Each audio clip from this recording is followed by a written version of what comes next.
কিছু জিনিস হচ্ছে অলিখিত সত্য, কিছু জিনিস বলতে হয় না, বুঝে নিতে হয়।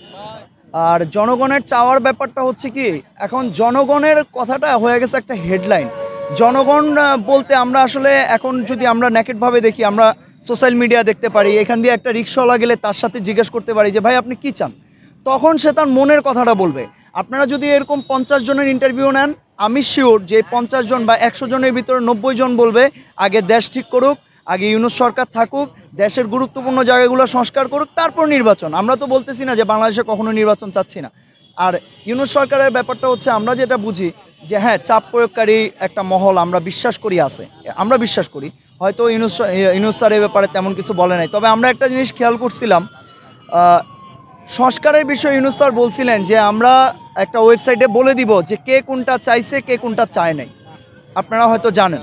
তো এই বিষয়টা যদি দেখেন, আমরা কিছুদিন আগেও আমরা যতটুকু জানতে পাইছি যে সবগুলা দলই এ ব্যাপারে মোটামুটি মতামত দিলেও একটা বৃহৎ দল এই ব্যাপারে তারা তাদের সিদ্ধান্তও জানায় নাই, তারা এই ব্যাপারটায় গুরুত্ব দিছে বলে আমরা তেমন কিছু দেখি নাই। তারা তাদের পরিষ্কার কোনো মতামত এখন পর্যন্ত ক্লিয়ার করে নাই। তো এটা কেন হইতে পারে? তারা এই ব্যাপারটারে গুরুত্ব দিচ্ছে না, হইতে পারে তারা ইগনোর করতেছে। এখন যদি বলি যে ইগনোর করছে, ইগনোর কেন করতেছে? আপনাকে একটা জিনিস যখন দেশ সংস্কারের ব্যাপারে জিজ্ঞেস করা হয়, আপনার ভিতরে অনেস্টি থাকলে আপনি বলবেন ইয়েস, না হয় বলবেন নো। যদি নো বলেন তাহলে আপনি বলবেন যে এই কারণে চাচ্ছি না। ইউনূস স্যার যখন বললো ওয়েবসাইটে দিয়ে দেওয়া হবে, তখন দেখলেন যে তাদের ভিতরে এক প্রকার লুকোচুপির মতো ব্যাপার। তো এই জিনিসগুলো দ্বারা কি বোঝা যায়? তাহলে কি আমরা ধরে নিব যে ইউনূস সরকারকে তারাই সর্বোচ্চ বেশি প্রেশার দিচ্ছে যাতে নির্বাচনটা আগে দেয়? আপনারা তাদের দলের নেতৃস্থানীয় সিনিয়র লিডারদের কথা শুনবেন বিভিন্ন জায়গায়। আমার মনে হয় ওনারা যদি 10 মিনিট কথা বলে, তাহলে 10 মিনিটের ভিতরে আমার মনে হয় কমপক্ষে 10 বার নির্বাচন তবজি টিপে। যদি এই হয় তাদের অবস্থা, তাহলে আমরা তো ক্লিয়ারলি বলতে পারি যে তারা আসলে জনগণের জন্য না, তারা আসলে ক্ষমতার জন্যই তারা বেশি আগ্রহী।